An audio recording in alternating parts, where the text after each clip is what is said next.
I really appreciate that. I'm gonna try to. For the fine young brothers. How's everybody doing? Good. I want to thank y'all for allowing me to be the speaker for today. I greatly appreciate it. So I got a few scriptures I'm going to go over, and it's going to be, kind of about finding ourselves within the Bible. Some pastors touched on before, but we as African Americans, we have a unique struggle that you can find within the Bible.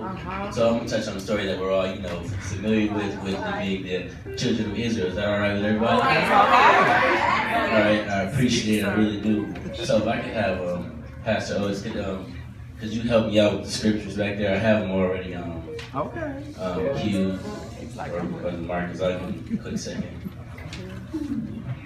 I don't usually use speaking roles, so I'm usually quiet. This is different, That's right. That's right. Stepping up to the challenge. Alright, so like I said, we're going to use the children of Israel. So my first scripture I'm going to use is Exodus 12:40-41. Right there. So I'm using the Amplified version, as you can see. So now at the time the Israelites that dwelled in Egypt for 430 years. A long time. Yes, long time. At the end of the 430 years, even that very day, all the hosts of the Lord went out of Egypt.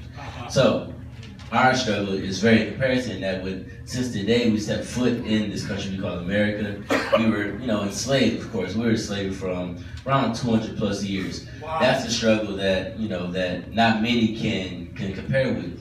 It's a struggle that keeps you oppressed for a long time. That's not something you just walk out of and become, where we're at now. So I'm gonna walk you out through about how we got there. I just want to, set the ground level, how we get where we started from. It's all about the beginning is very important, but the end is there. It's a bright light at the time. Come on. All right, so we're gonna move on to the next one. Exodus 16:15. All right. All right, thank you. I appreciate it. So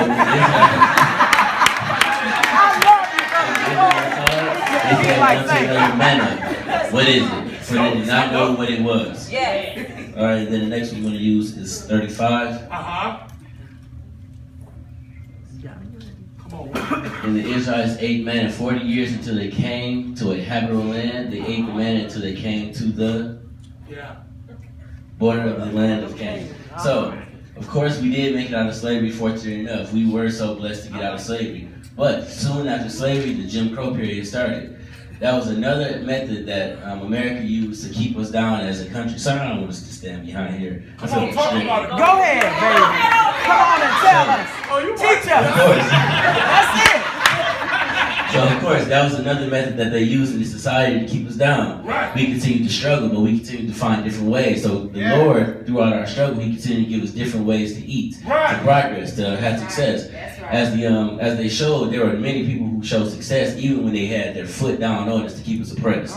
So it was showing that no matter what they did, we as the people stood to the challenge and overcame, right? So even now we have a slight struggle, but we're starting to be some of the most successful people in this land. Yes, sir. We've only been free for about 50 years in this country. Wow. That speaks to who we are as African Americans, correct? We're a strong group of people. So, Educate us, brother. please. Educate us. Yes. So, for the Israelites walked 40 years in the wilderness too. All who were men of war who came out of Egypt perished. Yeah. Because they did not hearken to the voice of the Lord. To them the Lord swore that He would not let them see the land which the Lord swore to their fathers to give us a land flowing with milk and honey. So of course, a lot of our ancestors unfortunately passed away during slavery, during the Jim Crow period. They were killed, they were hung, they were lynched. But we are still on that journey to getting the milk and honey. I take this as a promise to us as African Americans, and not just to the biblical standpoint.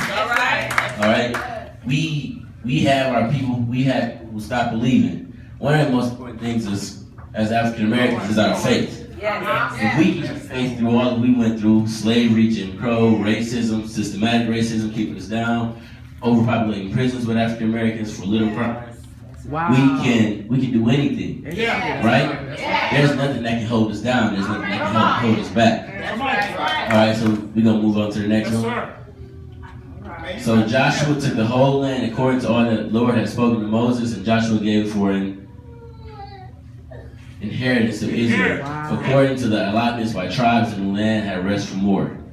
So, throughout all the struggle, we always had leaders that would stand up. Whether it was the MLKs, the Malcolm X's, the Sojourner Truth, we always had people that would stand up and be the leader. See, now we're at a point where we're looking for the next leader to stand up. But I tell you, the leaders within all of us right now. The whole Black Lives Matter movement, each movement that we begin, it starts with us. Whether it's social media, the church has always been a great standpoint for social rights. Because without the church, this is our united front. So if we keep this strong, we keep the black people strong, we keep the youth strong.